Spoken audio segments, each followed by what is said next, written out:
Oh boy. Assalamu alaikum wa rahmatullahi wa barakatuh, everybody. This is Preacher Moss on the SOS the Shout Out Show. Hope everybody is okay and surviving. Had some major technical difficulties, right? Just the last couple minutes. So I apologize. You know, our show normally starts at 5 and we go to about 5:30. So essentially what we're going to do is I'm going to rebroadcast this show tomorrow. The subject matter, for those who were able to catch part of it, was, of course, creativity killers. So what I hope to do, inshallah, is cover that. Creativity killers in you. So, brothers and sisters, I'm going to go up to about 5:30, 5:35, and we'll pick up part of this conversation tomorrow on the show. Unfortunately, with technology, sometimes it's not a perfect science. I have to say that I can't be totally mad with StreamYard because we've had quite a number of telecasts. Inshallah, we're going to head towards 200 episodes and have our special guests. It was just a short time ago, it was 100 episodes. Can you believe that? So, for everybody on Facebook, for everybody on YouTube, don't panic. Don't panic. We're still going to have our show. I'm still going to give my shout out. Sister Reed giving me a call. Sister Rabina held in there. I believe that this topic, if you will, is extremely important. We're going to talk about creativity killers and you. It really should be creativity killers in you, but it's going to be creativity killers and you. And in that spot, I'm going to highlight just a few things. I'm going to show you some of the things I talked about earlier. We'll have a part two. How about that? We'll have a part two. And hopefully we won't have the technical difficulties that we had before. And I have to check maybe something's going wrong with my computer. Allah knows best. Allah knows best. You know what they say, man plans and God laughs. Well, God's probably having a good laugh right now. But let's look at just this one area, and we'll come back to it tomorrow on the show. It was this one area I talked about. Well, I talked about procrastination. And I want to frame it as procrastination is a natural outlier for people that are very, very active. It's a natural outlier for people who aren't active, but for people who are very, very active, particularly creatives, sometimes, brothers and sisters, procrastination is a part of creative process. You have to have the discipline to say, well, listen, that part of the process is me refining what I'm doing, me defining what I'm doing, and me confirming what I'm doing. Refining, defining, and confirming what I'm doing. That's the thing that separates it from being lazy, not being assertive in your own projects and things like that.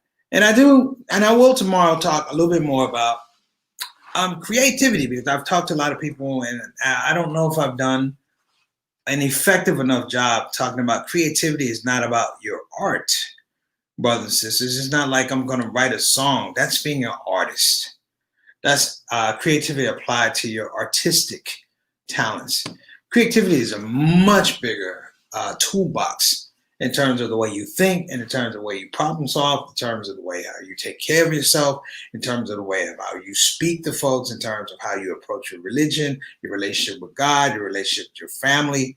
So this whole idea of creativity killers is meant, for lack of a better word, that we may be inshallah, we may be able to broaden that, remove some of the creativity killers, and let you get to what we always say is your God-given human excellence. And we want to remove some of those barriers out of there and get you out of those creativity deficits, because the things that I have on the list, they are important, but I'm going to explain them to you in the spoke of, trying to be a creative. So the show, we're going to probably knock out about 5 minutes. Y'all don't know this, but I've been taking classes for about the last month and a half, 2 months. So on Sundays and Wednesdays, I actually jump out of class, do the show, and I jump back into class. Now, not to disrespect the latitude that my instructor has given me, I will go back at 5:35, but I promise you, this whole idea of creativity will not be lost, brothers and sisters, because I believe that it makes us better places. Because, I went and voted today. And I didn't do the stand in line thing. I used the drive-up voting that was offered. And I literally sat there and I said, what was the creative nature of drive-up voting? And it's fascinating, brothers. This is fascinating that someone had the creative, I want to say, uh, a creative plethora of ideas of how people could get to the vote and secure a voting experience. And I have to say this about the driving experience. That feels very secure when you do your vote. But it comes sometimes out of necessity, that creativity, and also comes sometimes out of practicality. Necessity, practicality. So when I talk about procrastination, which like I said, I'll expand on tomorrow, it has so much to do with where you are as an individual and how you see yourself interacting with nature, how you see yourself interacting with your home situation. Procrastination, brothers and sisters, is not somebody being lazy. In some regards, it's the inverse. It's somebody who doesn't really want to actively engage with the problems that they're seeing. And thus, we create barriers to deal with that problem. Everyone's had a situation scenario. You didn't necessarily want to talk to somebody about something, an issue, and you looked, how can I put it off? You put it off, you put it off. That's not you being lazy. That is a natural part of you, because in some regards, you haven't developed a creative process to deal with that problem. And procrastination, I also want to say, is not a bad thing. It's not a bad thing. A lot of times, put it like this, every comedian has a joke when they walk on stage and people are watching them. And he goes, what? You don't start working when you first get to work. And think about that. A lot of you don't. When you get to work, what do? You get your coffee, you talk to your friends, and you put yourself in a mode whereby you're ready to work. You're ready to design. You're ready to create. That, brothers and sisters, is a natural flow. However, when it becomes a solution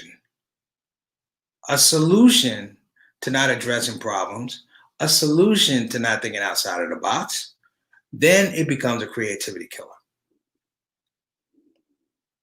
If you want further proof, think of it like this.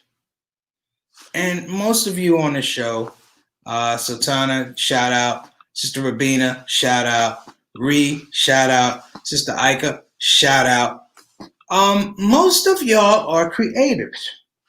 One of the most frustrating things being in America right now is it's not just the lack of creativity, but the willingness to suppress creativity. Think about that. The willingness to suppress creativity. Meaning, a lot of you are going to disagree or agree. I felt like the response to COVID was a lack of creativity, further hampered by procrastination. Procrastination by telling the people about the severity of the illness, also the communication, speaking to people in a way where they can get the information to make good choices, as well as economic response, things like that. And that's the way I kind of look at things. Now flip it. Here we are, less than 2 weeks from an election, and there's an all-out assault on creativity.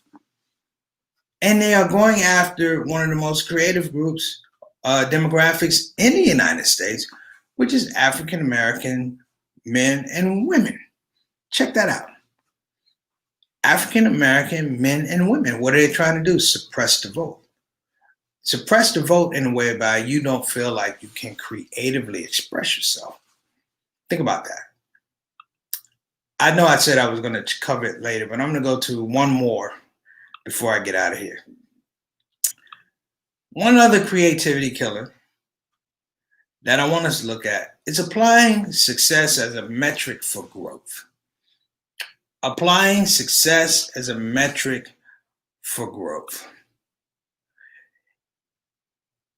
True creatives are like your mothers and your fathers and your grandfathers and aunts and uncles.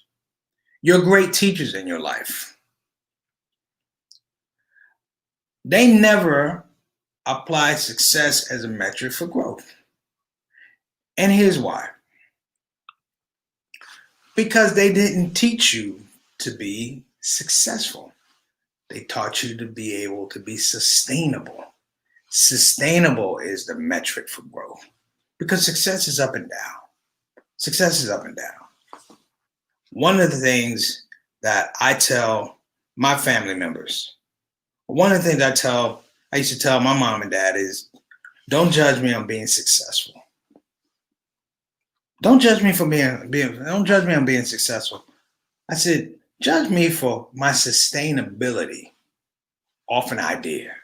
Judge me for my sustainability off a concept or an action or something I held out as a true or something I fought for. And what happens is that, brothers and sisters, lasts much longer than success. Because when you're a true creative, you don't know if it's going to be successful. Think of the great painters of our times, the Van Goghs and the Rembrandts and, all these other great painters. Did you think while they were painting that they thought in their mind that this is going to be a success or this is art I can appreciate?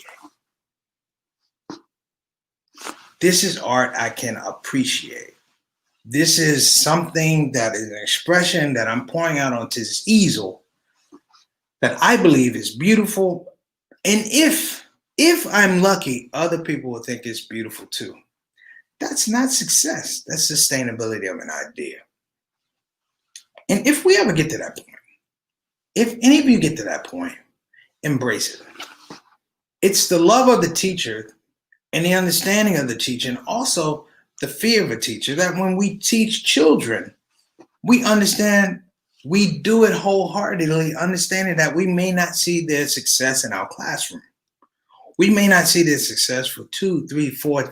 No, we won't see it. We hope for the success 3, 4, 5 years down the road. And in hoping for that success, it brings out an organic nature of relationships, whereby we look at the complete aspect of the child, the complete needs of the child, and to try to address them as best we can. We're not perfect. The parent does this the same way. A parent raises a child, understanding that 9 times out of 10, you won't see that child live the entirety of their life. It doesn't happen. Sometimes it happens. Most of the time, a lot of times it doesn't. You will leave this earth before your child.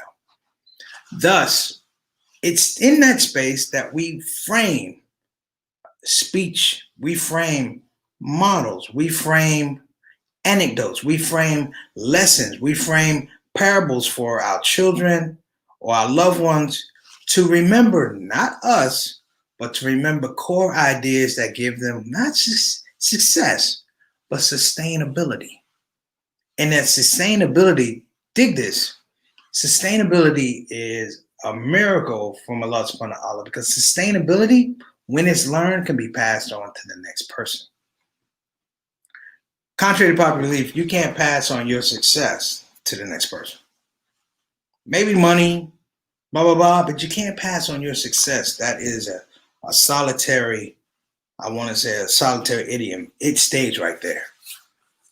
But sustainability, watching a model and being able to take that model and implement it, that's a beautiful thing. So again, like I said, no, don't apply success as a metric for growth. That's one of the biggest creativity killers you can do. Apply sustainability, because sustainability doesn't have any time limits and it doesn't have any no stop clock or anything like that. You are creating at a very natural pace. So listen, everybody, I got to get out of here. I apologize for the early issues dealing with this platform. I try and work out the kinks. I'm just happy, alhamdulillah, I was able to get back and we can still have our show. I believe, Sister Sultana, this show still counts. But tomorrow we will be doing Creativity Killers and You Part 2, because I have a lot to say on this. And I hope, brothers and sisters, as you listen to this stuff, understand I'm just trying to give you the best information I can. If it's something that you could use, alhamdulillah, all praise to Allah. If it's something that confuses you or you don't like, or then that's my mistake, because I wasn't effective trying to teach it. Got one question before we get out of here. Would you consider being resourceful in the same group as sustainability? Resourceful is an outgrowth of sustainability. It's a characteristic of sustainability, Sister Rabina. That's the way I look at it. Being resourceful is a part of that toolkit of sustainability. But we'll talk about that. Could you bring that question on tomorrow, if you don't mind? Bring the question on tomorrow, if you, yeah, if you can grace us with your presence all the way from the UK. If you could bring that on, because I really want to touch on that as well. Okay, everybody, listen, I have to go because I'm working on my master's, and my master's is not waiting on me. So listen, I pray that everyone had, even for a little bit of time, this 15, 16 minutes, you had something meaningful. I said something meaningful and impactful. But I'll see you guys tomorrow, inshallah. Assalamu alaikum wa rahmatullahi wa barakatuh.